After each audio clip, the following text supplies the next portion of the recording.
Let me ask you a question. Who owns the sun? You know, that big bright thing that crosses the sky every day? Who owns that? That question may seem silly, but the answer is significant. The answer provides a key to solving two of the biggest and baddest problems the world faces today: climate change and poverty. I'm going to show you how an innovative answer to that question can merge the efforts to fight climate change and poverty into a single program that will help both the planet and all of humanity. The seed of this answer germinated way back in 1980 when I was teaching a course on solar energy at Cabrillo College. In the first class session, I wanted to motivate my students about why studying solar energy was important. I told them that solar is abundant, doesn't pollute the air and water, and will not run out like fossil fuels. But the final reason, the ultimate conclusion, was that burning fossil fuels releases carbon dioxide, which causes global warming. Now, I was not some climate prophet in 1980. This link between CO2 and climate change was well known 40 years ago in the science community, but no one seemed to be doing anything about it. So I was very glad in 1995 when the United Nations convened the first International Climate Change Conference, COP1. I thought, finally, we were getting some action on this problem. So I have watched in dismay as the nations of the world met every year since 1995 at COP 1, 2, 3, 4, all the way up to last year's COP 25. 25 years in a row, and we still have not solved this problem of carbon emissions from fossil fuels. This graph shows the worldwide burning of fossil fuel energy since 1980. If our efforts were working, this curve should be turning down. However, since COP1 in 1995, the curve has actually gotten a bit steeper, as you can see if we add the trend lines before and after COP1. And even more clearly, if we show just the trend lines. So, the UN conferences are clearly not doing what they're supposed to do, reducing carbon emissions. We know what the problem is, that the nations of the world refuse to agree to strong limits on fossil fuels. Every year, this virtual wall appears, preventing us from making progress. And every year, we come up to this wall and bang, beat our head against this wall. Bang, bang, bang, for 25 years. All this head banging has not flattened the curve. So I suggest we step back, look around, and try a different approach. That's what I'm offering today, a different approach. My approach is different because it does not directly address the problem of climate change, but instead pursues an even bigger and more immediate goal: eliminating poverty in the world. Now, you may be wondering, how can eliminating poverty solve our climate problem? The answer is by using solar energy to generate a basic income for everyone on the planet. For each and every person living on Earth, we install a set of solar panels, sell the electricity the panels generate, and provide that money to the person as their basic income. If we do that for everyone, then everyone will have an unconditional income and be raised out of poverty. That's how we eliminate poverty.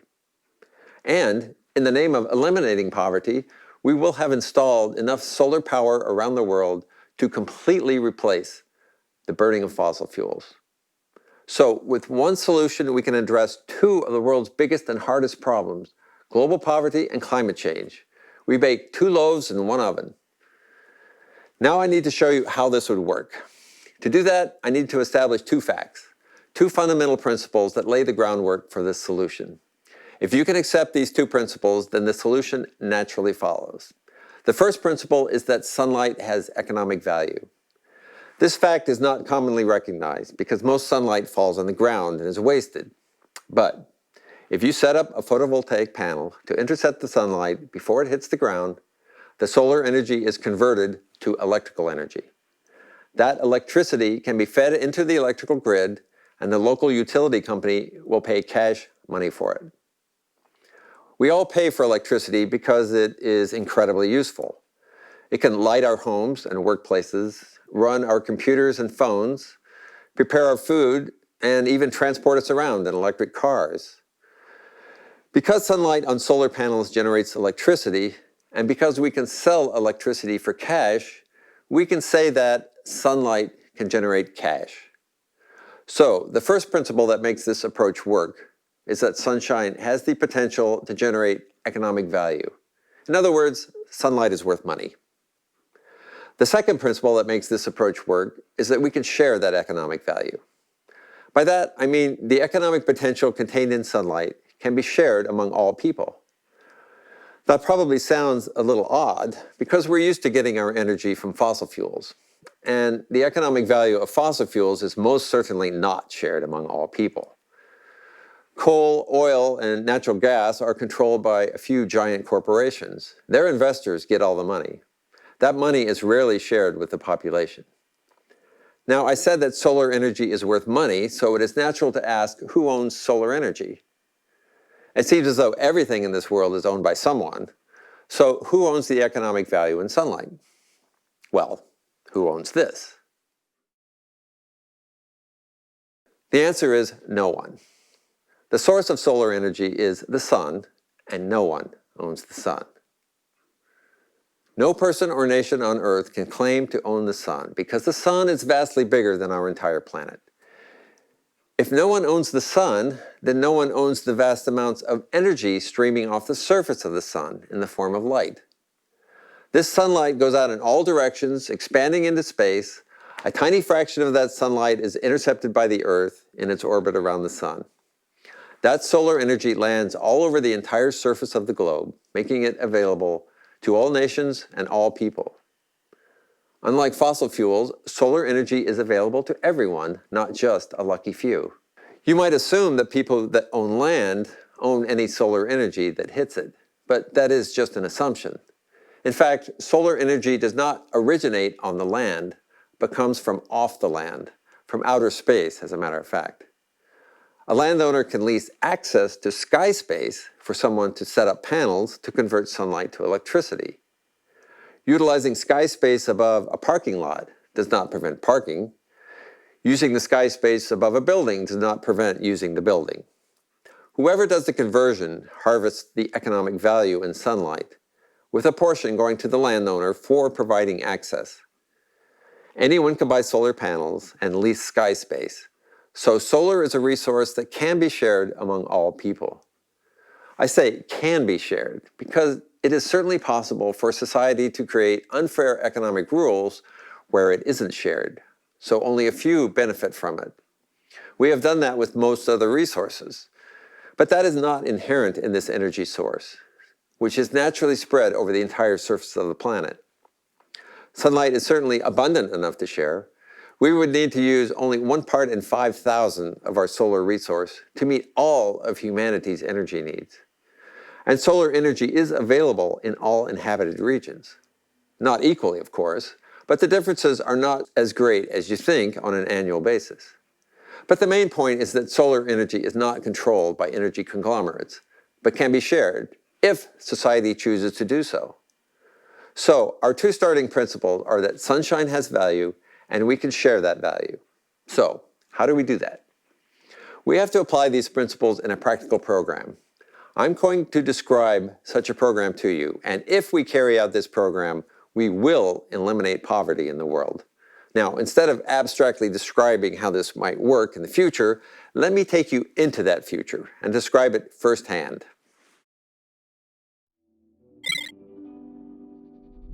Hello? I'm calling from the year 2099. You'll be glad to know that we are still alive, that humans didn't destroy the world or each other. I'm here to tell you how we survived, using my story as an example.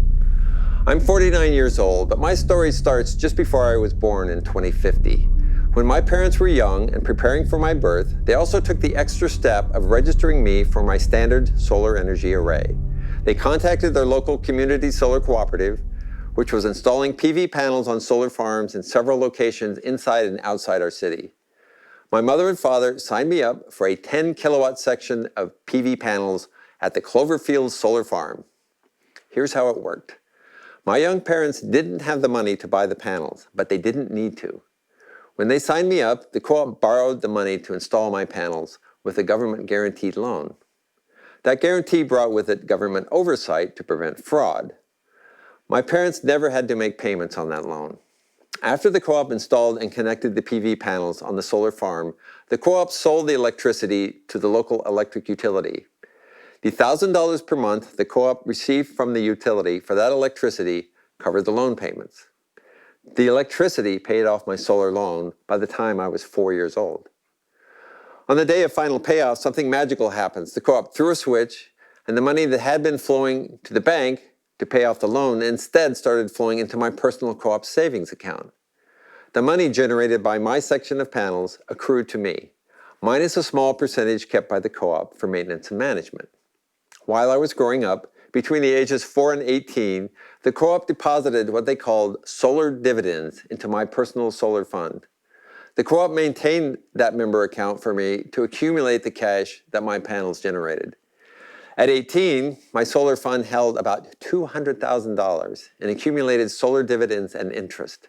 At 18, it was turned over to me. That was my starter fund for my life.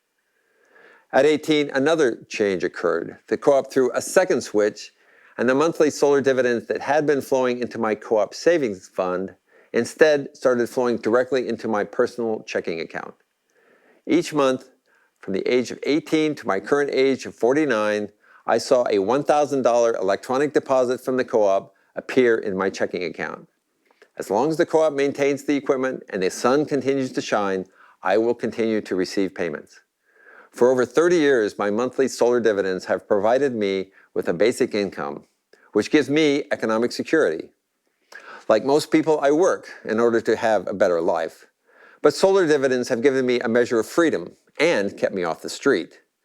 With a minimum income, I've been able to quit terrible jobs, take time off to improve my skills, take care of my aging parents, and pursue community projects, all of which have improved the quality of my life. The idea of basic incomes has been around for a long time and was made popular in 2020 by Andrew Yang running for president.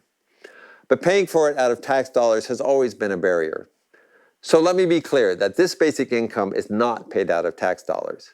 They are called solar dividends because they are earned by my functioning solar panels, which produce something useful for society, clean electricity. They are dividends on an investment. This money is not taken from one working person to give to another, but is instead generated from nature by converting sunshine to power. I call them my panels, but I don't actually own them. The co-op retains ownership of the hardware. What I'm granted is the right to the solar dividends those panels generate for the rest of my life. The co-op maintains and replaces the panels as needed to continue payments. I'm actually glad I don't own the panels, as my life would be more complicated if I did. If I moved away, I couldn't easily take them with me, and my new home might not be suitable to mount them. Since I derive only money from the panels, they can stay where they are, and the co-op can wire the money to me wherever I live. This process of installing solar panels for each newborn was repeated all over the world. There was no need for an international treaty. In each place, a local project was started by a few families organizing a co-op to generate solar dividends for their children. It worked so well that others copied the idea, and it grew all on its own, motivated by parents and grandparents seeking to provide economic security for their children. The year 2076 was a milestone. That year, the world completed the build-out of solar dividend systems for everyone all over the world. Some countries with extreme poverty took longer, but eventually the programs covered everyone. The effort wiped out most of the crushing poverty that had plagued humanity for centuries. Since every person now receives money from their solar array, there was simply no one left to be poor. We now have 10 billion people in the world, and each has a 10 kilowatt section of solar panels. That adds up to 100 trillion watts of solar power. These were combined with smaller amounts of indirect solar coming from wind and hydropower and with energy storage to create a complete replacement energy system for the world. Fossil fuels were no longer needed. As fossil fuels were retired, carbon emissions steadily dropped, and the drop in emissions was seen as a side effect since the program was built to cut poverty. Climate skeptics could not stop the program because it was not about climate change. Nevertheless, our atmosphere is on a path to recovery. Also, air pollution is way down, oil spills are a thing of the past, and the armies that were deployed to protect oil in the Middle East all went home. We have a more peaceful world now because nations no longer compete for energy, and we have an energy source that supports everyone's basic needs. So, that's the news from 2099. So long. I hope this glimpse of the future has helped you to see what might be possible. Back here in the present, we have this future to look forward to. Of course, it won't happen by itself, but here's the important thing. We don't have to invent anything to build this future. Solar panels are not new. I personally have lived in an off-grid solar home running on PV for over 20 years. Community solar farms are not new. They have been built in the US, Canada, Germany, England, and Greece. The US Department of Energy even offers a guidebook. Co-ops set up to generate electricity are also not new. They have been around for 90 years, powering rural America since the 1930s, longer than my lifetime. They demonstrate the longevity we need to sustain solar dividends for lifetimes. Even using solar-generated money to reduce poverty is not new. They tried this in China recently, and it did reduce poverty in the areas where they set it up. You might be wondering, can solar pay enough? The answer is yes, under the right conditions. In this short talk, I can only summarize the conditions. They include the size of the solar array, the amount of local sunshine, the overhead costs, and the buyback rate for electricity that's fed into the grid. The most important condition is the last one, the buyback rate, how much a solar farm can sell their electricity for. The higher that rate, the larger the solar dividends, and the more incentive there is for people to sign up their children. In the year 2000, the German government set up high buyback rates for solar electricity, and their solar energy exploded in response. Such higher rates will tend to push utility bills up, but we'll be getting far more than just electricity for our money. We will also be eliminating poverty and eliminating fossil fuels. And we get those benefits without needing higher taxes, just higher utility bills. This program can work because it operates with technology we already have and stays within our current economic framework. We just have to arrange the pieces differently. Some people are proposing a giant moonshot program to fix climate change, but that's so hard to get consensus on. We can start solar dividends now and at the local level. That's because it is modular, one 10 kilowatt system for one person. We just repeat that pattern until we cover everyone. And ordinary people can organize co-ops for solar dividends. Why would they do that? Because of a powerful human emotion, a parent's concern for their children. People may not be motivated to save the planet, but they will sure try to save their children. Right now, the younger generations face a future of economic insecurity because traditional jobs are being replaced by robots and artificial intelligence. At the same time, young people will likely face unprecedented climate disasters that they had no hand in creating. We have a responsibility to prepare a better future than this for our children. Solar energy gives us a new tool to fix inequality in the world. We use that tool to make sure everyone has a stake in the new solar-powered world. Everyone becomes a producer of energy. There may not be enough oil wells to go around, but there is certainly enough sunshine for everyone. So, while our leaders continue to bang their heads against the wall, the rest of us can roll up our sleeves and build something positive. This is a huge project, but we can do it incrementally. It will take time, but anything this far-reaching should take time to build. When we get bogged down in the details and the hard work, we could recall just 3 words that can act as a beacon to guide us toward this future. Those 3 words are share the sun. If we share the sun, we share the wealth. If we share the sun by connecting each child to solar at birth, we can give them a secure future and a clean future. It will be a fine birthday gift to them. Share the sun. Thank you for listening.